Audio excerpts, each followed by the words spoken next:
وزیر قانون انصاف و پارلیمانی امور میاں عبدالوحید نجی دورے پر برطانیہ پہنچ گئے۔ مانچسٹر ایئرپورٹ پر نوید مغل کی ٹیم اختر محمود مرزا، محمود مغل، محفوظ مغل، صغیر مغل، صابر مغل، ساجد قریشی کے ہمراہ بڑی تعداد میں نوجوانوں نے پرتپاک استقبال کیا۔ ایئرپورٹ پہنچنے پر کشمیر ایکسپریس ڈیجیٹل کے نمائندہ سرفراز احمد موسیٰ سے وزیر حکومت میاں عبدالوحید نے خصوصی بات چیت کی۔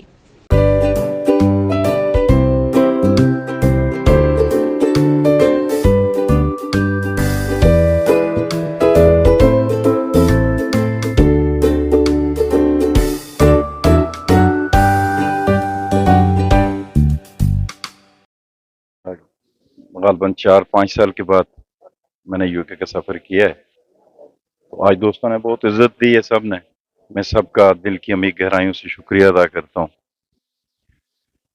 عزت چیز ہی ایسی ہے کہ جو جتنا آپ بانٹیں اتنا ہی بڑھتی ہے۔ میں تمام احباب کا، تمام دوستوں کا، پارٹی کے ساتھیوں کا، دیگر احباب کا دل کی عمیق گہرائیوں سے شکریہ ادا کرتا ہوں۔ انہوں نے یہاں مانچسٹر ایئرپورٹ پہ بہت عزت افزائی کی، اللہ پاک ان کو اس کا اجر عظیم عطا کرے۔ آپ کی موجودگی کا ہم فائدہ اٹھاتے ہیں۔ ابھی حالیہ جو انتخابات ہوئے ہیں پاکستان میں، ابھی رزلٹ آ رہے ہیں، حکومت بننے جا رہی ہے، اور اس حوالے سے آپ کی پارٹی کا یا آپ کیا کہنا چاہیں گے، آپ کا کیا موقف ہے؟ میرے خیال میں یہ پاکستان کی تاریخ کے منفرد الیکشن ہے۔ اتنا سپلٹ مینڈیٹ پہلے کبھی نہیں آیا، کم از کم میری اپنی یادداشت جتنا اس بار آیا ہے۔ اس وقت ملک کو سیاسی استحکام کی ضرورت ہے، معاشی استحکام کی ضرورت ہے۔ سیاسی استحکام ہی معاشی استحکام کا سبب بنے گا، لیکن جو مینڈیٹ ملا ہے وہ کوئی کسی بھی ایک پارٹی کو ایبسولوٹ میجورٹی نہیں ملی، ایون سمپل میجورٹی بھی نہیں ملی۔ تو نہ چاہتے ہوئے بھی دو لوگوں نے آپس میں ملنا ہے، دو گروپوں نے آپس میں ملنا ہے، دو پارٹیوں نے آپس میں ملنا ہے۔ ملک کی خاطر بہت ساری دشمنیوں کو، بہت ساری مخالفتیں جو ہیں، بہت ساری مخاصمتیں جو ہیں، بہت سارے اختلافات جو ہیں، ان کو ردی کی ٹوکری میں پھینکنا ہے، تاکہ سیاسی استحکام کی طرف ہم جائیں، اور سیاسی استحکام ہی ہمیں پاکستان کو، جو میرا وطن ہے، جو آپ کا وطن ہے، اس کو جو گرداب میں پھنس چکا ہے، اس کو نکالنے کے لیے ہمیں سیاسی استحکام کی ضرورت ہے۔ اس استحکام کے حصول کے لیے دو بڑی پولیٹیکل پارٹیز نے آپس میں ایکا کرنے کی ایک کوشش کی ہے۔ چیئرمین بلاول بھٹو زرداری جو ہیں، میں ان کے ویژن کو سلوٹ پیش کرتا ہوں۔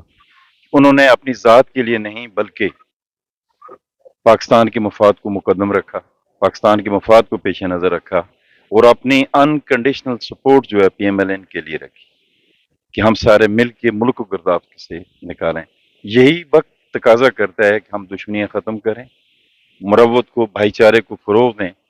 یہی مروت، یہی محبت، یہی بھائی چارہ جو ہے ہمارا دین بھی ہمیں سکھاتا ہے۔ اور سیاست جو ہے وہ بھی نفرتوں کا نام نہیں ہے، سیاست عبادت کا دوسرا نام ہے، اور عبادت میں کبھی آپ کہہ سکتے ہیں تفریق نہیں ہوتی، عبادت کے اندر کبھی نفرت نہیں ہوتی، عبادت کے اندر کبھی تفریق نہیں ہوتی۔ اس تفریق کو ختم کرنے کے لیے ایک جوان سال قائد چیئرمین بلاول بھٹو زرداری نے جو کردار ادا کیا ہے، میرا خیال ہے پاکستان کے سبھی طبقوں نے، بالخصوص بے شمار اینکرز جو ہیں، ہم نے ان کو سنا جو بڑے ناقد تھے پیپلز پارٹی کے، انہوں نے بھی بلاول بھٹو زرداری کی کمپین کو بھی سراہا، اور آفٹر کمپین بعد از انتخاب جو نتائج آئے اس کے بعد جو انہوں نے پالیسی بنائی ہے، ملکی مفاد کو پیش نظر رکھتے ہوئے اس کو ہر سطح پہ سراہا جا رہا ہے۔ میری، آپ کی، ہم سب کی، جو ہمارا ڈائسپورا ہے کشمیری، ان کی، پاکستانی جو ڈائسپورا ہے، ہم سب کے لیے پاکستان مقدم ہونا چاہیے۔ پاکستان کمز فرسٹ، اللہ کرے پاکستان پھلتا پھولتا رہے، سیاست ہوتی رہے۔ کشمیر میں جو ابھی صورتحال ہے سیاسی، آپ مستقبل کیا دیکھ رہے ہیں؟ جو اپنے بیس کیمپ سے آپ آئے ہیں، وہاں بھی ایک مختلف پارٹیوں کا ایک ابھی جو حکومت چل رہی ہے، آپ بھی وزیر حکومت ہیں، آئندہ کا آپ منظرنامہ کشمیر میں جو ہے وہ اسپیشلی اس کو کس نظر سے آپ دیکھ رہے ہیں کہ کیا بننے جا رہا ہے؟ کشمیر کے منظرنامہ میں فقط اتنی بات کروں گا کہ ہندوستان کی جانب سے 370 اور 35A کے خاتمے کے بعد حالات کافی حد تک بدل چکے ہیں۔ ہندوستان تواتر کے ساتھ کشمیر کی ڈیموگرافی کو تبدیل کر رہا ہے۔ اگر ہندوستان کشمیر کی ڈیموگرافی کو تبدیل کرنے میں کامیاب ہو گیا تو ہمارا رائٹ آف سیلف ڈٹرمنیشن، جو اقوام متحدہ سے ایک تسلیم شدہ حق ہے کشمیریوں کا، اس کے لینے میں کہیں ہم ناکام نہ ہو جائیں۔ چنانچہ ابھی ہر سطح پہ اس کو شدت کے ساتھ محسوس کیا گیا ہے کہ آزاد کشمیر کی جو بیس کیمپ کی حکومت ہے، اس کو اپنی اصل کی طرف لوٹنا ہوگا، اور اس کی اصل یہ ہے کہ بیس کیمپ کی حکومت ہے اور بیس کیمپ کی حکومت کا فرض بنتا ہے کہ وہ دامیں در میں سوکھنے قدمیں سرحد کی اس پار تحریک تکمیل پاکستان کی جنگ لڑنے والے جو ہمارے بھائی ہیں، مجاہد ہیں، شہید ہیں، غازی ہیں، جنہوں نے لوگ شہر آباد کرتے انہوں نے قبرستان آباد کیے ہیں. کشمیری لیڈرشپ پوری کی پوری جیلوں کے اندر ہے. کسی کو قید تنہائی کا شکار ہے، کسی کو قید بامشقت دی گئی ہے، کسی کو عمر قید کی سزا دی گئی ہے، کوئی پھانسی کی سزا کا منتظر ہے. تو یہ ان لاکھوں شہیدوں کا قرض ہے ہم پہ، آزاد کشمیر کے لوگوں پہ، اور بالخصوص آزاد کشمیر کی حکومت پہ ہی قرض ہے. میں یہ سمجھتا ہوں کہ ہماری پریورٹی جو ہے اب تحریک آزادی کشمیر، آزاد کشمیر حکومت کی پریورٹی ہونی چاہیے اور ہے. اس کو پریورٹی بنائے بغیر ہمارے پاس کوئی چارہ کار نہیں ہے، ورنہ ہم اپنے وجود کی نفی کریں گے. ہمارے پاس اپنے ہونے کی دلیل کوئی بھی نہیں ہے. ہم 40-42 لاکھ لوگ کشمیر کے جو سٹیٹس ہم انجوائے کر رہے ہیں، ہمارا اپنی اسمبلی ہے، ہمارا اپنا ایک سٹیٹس ہے، ہائی کورٹ ہے، سپریم کورٹ ہے، یہ سارا عمل جو ہے 42 لاکھ کی آبادی کے اندر یہ کہیں بھی ججتا نہیں ہے. اس کے پیچھے ایک فلاسفی ہے، اور فلاسفی صرف اور صرف یہ ہے کہ رائٹ آف سیلف ڈٹرمنیشن، قضیہ کشمیر جو حل طلب مسئلہ ہے، جو انفینشڈ ایجنڈا ہے اقوام متحدہ کا، اور اقوام عالم نے ہماری اس رائٹ آف سیلف ڈٹرمنیشن کو تسلیم کر رکھا ہے. آج اگر ہندوستان قوت کے بل بوتے پہ اور پوری عالمی برادری جو ہے اس پہ ایک آپ کہہ سکتے ہیں انہوں نے ایک میں کیا نام دوں، خاموشی نہیں، میں اس کو بے غیرتی کا نام دوں گا، جو چادر لپیٹ رکھی ہے انہوں نے ان حالات میں. اب ہم پاکستان ہمارا وکیل ہے لیکن ہم کلائنٹ ہیں. اگر کلائنٹ سو جائے اور پھر وہ توقع کرے کہ جی وکیل اس سے بہتر نتائج دے، کبھی نہیں ہوتا. ہم بطور کلائنٹ، ہم سارے کے سارے، بالخصوص کشمیری ڈائسپورا جو بیرون دنیا کے اندر ہے، انگلینڈ کے اندر ہے، یو کے کے اندر ہے، امریکہ کے اندر ہے، یورپی یونینز کے اندر بیٹھے ہوئے جتنے بھی لوگ ہیں، ہم سب کو یونائٹ ہونا پڑے گا، آرگنائز ہونا پڑے گا، اور صرف اپنے ہونے کی دلیل دینی ہوگی کہ ہم نے اپنے ان بھائیوں کا جو میری اور آپ کا مقدمہ لڑ رہے ہیں، جو میری اور آپ کی جنگ لڑ رہے ہیں، جو تحریک تکمیل پاکستان کی جنگ لڑ رہے ہیں سری نگر کے اندر، جو آج بھی اپنے بچوں کو، اپنے پیاروں کو سبز لالی پرچم میں دفنانا اپنے لیے باعث اعزاز سمجھتے ہیں، ان کے لیے ہم نے اٹھنا ہے. ہم نے خود تحریک پیدا کرنی ہے، ہم نے اپنے آپ کو متحد کرنا ہے. ہم نے اپنے بہت سارے فروئی اختلافات جو ان کو ایک طرف رکھ کے صرف کشمیر کاز کے لیے یک زبان دیکھیں، یہ بند مٹھی ہے، بند مٹھی کی اپنی ایک قوت ہے، اس میں وہ قوت نہیں ہے. یہ بکھری ہوئی انگلیاں جو ہیں یہ کبھی نتیجہ خیز نہیں ہو سکتی، یہ کبھی رزلٹ اورینٹڈ ان کی ایفرٹس کوئی بھی نہیں ہو سکتی. ہمیں بند مٹھی کی طرح اپنے دیگر اختلافات کو ایک طرف رکھ کے کشمیریوں کے رائے شماری کے حصول کی خاطر آواز بلند کرنا ہوگی.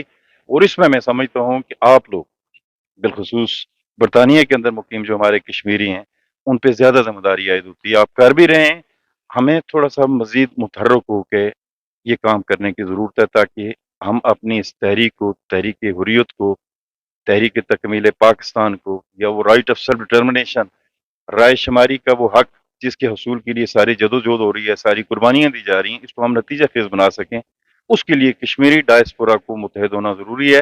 آزاد کشمیر کی اسمبلی کے ممبران کا آزاد کشمیر کی حکومت کو ڈیولپمنٹ کو سیکنڈ پریورٹی پہ رکھ کے تحریک آزادی کشمیر کو پہلی ترجیح دینا ہوگی، ورنہ ہمارا نام بھی نہ ہوگا، داستان ہوگا. اچھا، اگر پاکستان میں یہ ابھی جب حکومت بن جائے گی اس کے بعد آپ آزاد کشمیر میں کوئی حکومتی سیٹ اپ جو یہ کنٹینیو کرے گا یا کوئی تبدیلی متوقع ہے وہاں؟ یہ ایک سیاسی سوال ہے. میں اس موجودہ سیٹ اپ جو ہے میں اس کا حصہ ہوں، بطور پارٹی ہم اس کا حصہ ہیں، اور جب تک قیادت کا یہ کہنا ہے کہ ہم ان کے ساتھ ہیں، ہم ساتھ چلیں گے.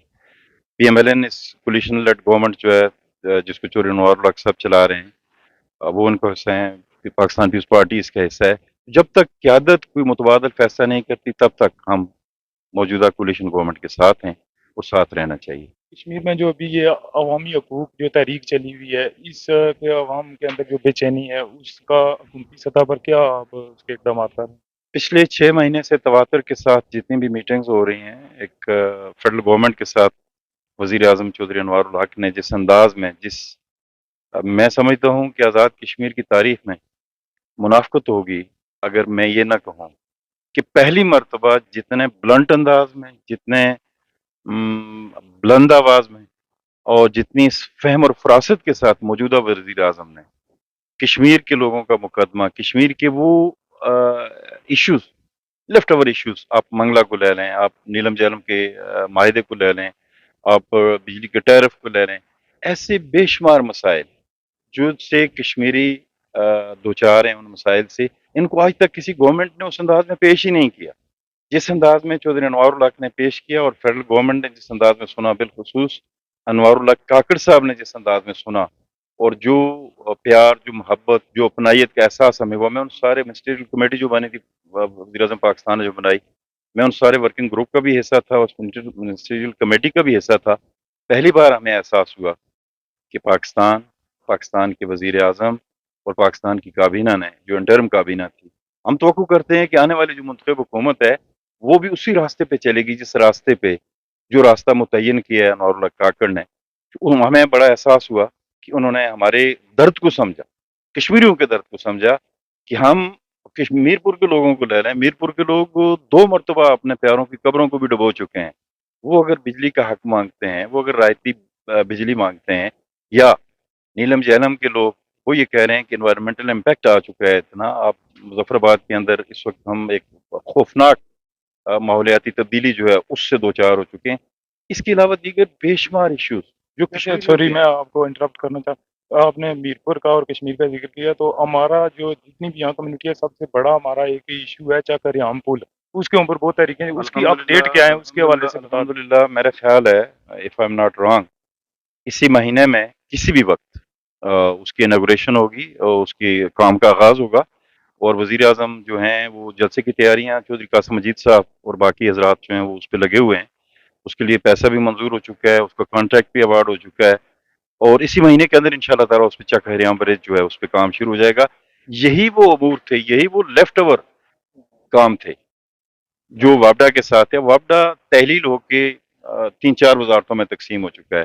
تو پچھلے 1.5-2 مہینے میں بڑی جاندار طریقے کے ساتھ آزاد کشمیر کی حکومت نے چودھری انوار اللہ کی سربراہی میں جو کمیٹی بنی، فیڈرل گورنمنٹ کی ہمارے جو بیوروکریٹس ہیں ان کے ساتھ اور جو ڈیموکریٹ ہیں ان کے ساتھ ایک ایک آپ کہہ سکتے ہیں پروز اینڈ کانز جو ہیں ان پہ گفتگو ہوئی ہے، اور وہ ساری چیزیں انشاءاللہ تعالیٰ نتیجہ خیز ثابت ہونے والی ہیں. تھینک یو سو مچ. آخری سوال ہے، ہمارے جو تارکین وطن سفر کرتے ہیں اور ایئرپورٹ کے بعد جب وہ کشمیر کے مختلف شہروں میں جا رہے ہوتے ہیں تو سیکیورٹی کا بڑا ایشو ہے، روڈز کے اوپر جو ہے وہ حادثات پیش آتے ہیں اور اس کے واقعتاً یہ ایک جینون کنسرن ہے، بالخصوص کشمیری یا ہمارا جو ڈائسپورا ہے وہ جب اپنے وطن کو لوٹتے ہیں تو ان کی جان، مال، عزت، آبرو ہر صورت محفوظ رہنی چاہیے.